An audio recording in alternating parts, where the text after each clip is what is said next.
to these events, being everywhere you can be in the Commonwealth, especially in a lot of these places that are historically red. You mentioned being to a couple of those places recently. Yes. Tell me a little bit about, is there extra importance when you go to those places?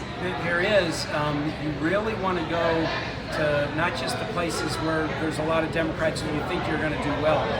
You really need to go everywhere because, look, a senator represents the entire state. I represent people whether they're Democrats, Republicans, or independents, and you need to show them that you show up, because people who won't show up for you will never stand up for you.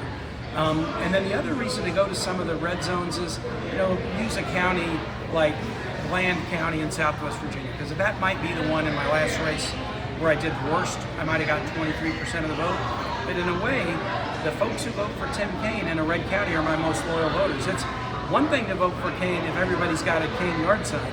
It's another thing to vote for Kaine when everybody has the other side, it's yard sign. So they kind of deserve the attention, maybe especially because they're in tough places. But you learn wherever you go, and I'm really happy that we've been coming up with infrastructure investments all over Virginia, including Western Virginia, Central Virginia, South Side, Southwest, and whether it's funding for medical clinics, or work on the Coalfields Expressway, renovating stretches of 29 or I-81, every part of the state's important.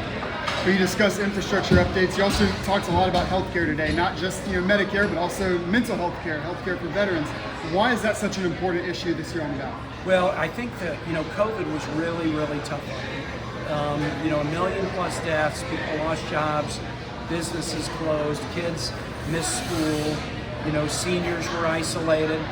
Folks who say you're trying to recover from substance use and your group session really helps you do it. Well, okay, then they weren't doing the group sessions except by Zoom, which isn't the same.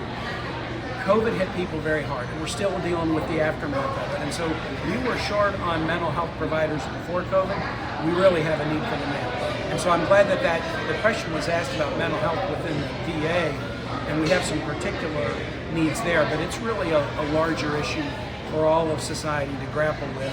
And I'm glad that the young lady who was a military veteran brought that up, because we need to do more.